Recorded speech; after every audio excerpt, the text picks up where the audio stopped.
Minsan po mga bossing, yung paglalagay ng jig, nakakabagal din po sa trabaho yun. Makakatulad po natin mga bossing, kahit pa paano alam na yung trabaho. Kahit wala pong jig, kaya po natin pasundin yan kung saan natin papupuntahin. Huwag lang yung may butas yung plywood. Yun lang nilalagyan ko ng jig mga bossing.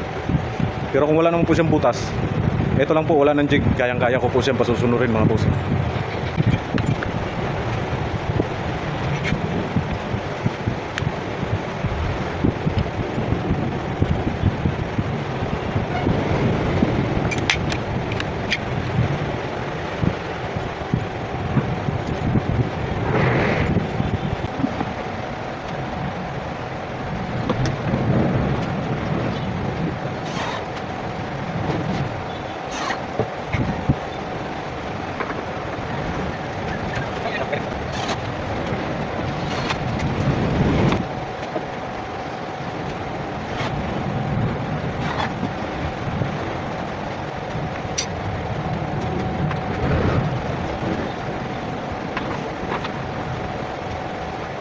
So yan po mga bossing, okay na po yan.